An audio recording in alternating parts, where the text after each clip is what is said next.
وأعطي الكلمة الآن لمعالي السيد أرارات ميرزويان وزير خارجية جمهورية أرمينيا.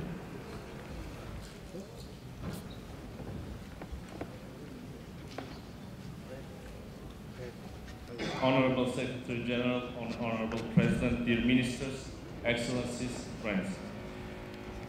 Let me first express my gratitude to His Excellency Mr. Abdul Ghait, the Secretary General of Arab League, and to the President of the current session, His Excellency Foreign Minister of Egypt, Mr. Shukri, as well as to all Member States for the opportunity to address today this distinguished audience. I consider it a symbolic gesture of friendship and mutual respect, and of course, shared history. I would like to start with praising the centuries-old relations between Armenian and Arab nations. We are connected to each other by strong bonds of historical and cultural ties, which continue serving as a basis for current friendly relations, cooperation, and more people-to-people contacts. Throughout history, our nations have lived side by side and shared each other's joys and griefs. During the tragic events of the early 20th century, thousands of Armenians escaping the genocide committed by the Ottoman Empire in 1915 found a safe shelter in the Arab countries. During those challenging times, the Armenians were given the freedom to live and create in the host Arab countries. It will never be forgotten by the Armenians. And I am proud to note that our compatriots contributed greatly to the progress and development of those Arab countries in various spheres. I would like to note that Armenia, being a cradle of ancient civilizations, has been preserving also the Islamic heritage. A vivid example of which are the thousands of manuscripts kept in the Armenian Messrop Mashtots Institute of Ancient Manuscripts, Matenadaran. In the heart of our capital city, Yerevan, we proudly preserve and exhibit Arabic manuscripts, including masterpieces of Arabic calligraphy, such as the first scripts of the Holy Quran, the rare books of religious, philosophic, historiographic, philological content.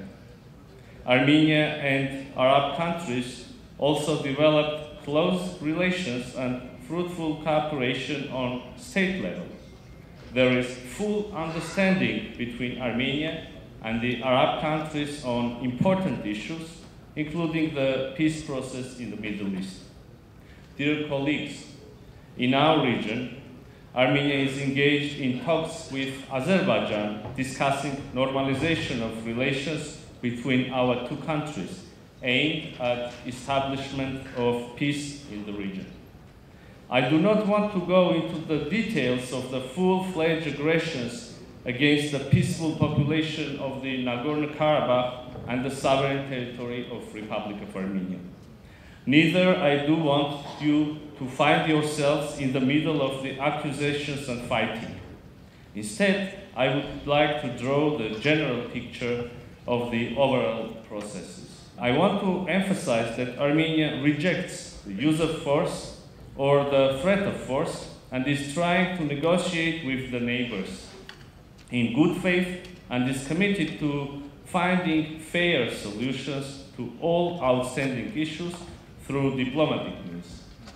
Instead of reciprocating our genuine efforts, Azerbaijan continues its hate speech and xenophobic rhetoric, as well as aggressive and maximalistic actions. In this regard, I would like to touch upon the latest developments. As you know, it has been more than 2 months since Lachin Corridor, the only road connecting Nagorno-Karabakh to the outside world, was illegally closed by a group of so-called eco-activists, obviously orchestrated by the Azerbaijani government. Furthermore, Azerbaijan regularly disrupts the electricity and gas supply to Nagorno-Karabakh. As a result, the Armenians of Nagorno-Karabakh are on the verge of a humanitarian catastrophe. Instead of engaging with local authorities in talks on the rights and security guarantees of the Armenians of Nagorno-Karabakh, the highest leadership of Azerbaijan calls on the people of Nagorno-Karabakh to leave their homes, aiming to deprive them of their homeland and realize its policy of ethnic cleansing. In the context of the blockade of Lachin corridor, I would like to underline that on 22nd February this year, the International Court of Justice issued a legally binding provisional measure against Azerbaijan. In the mentioned order, the court has found that there is an imminent risk of irreparable harm to Armenians' rights and ordered Azerbaijan to take all necessary measures to ensure unimpeded movement of persons, vehicles, and cargo along the Lachin corridor in both directions.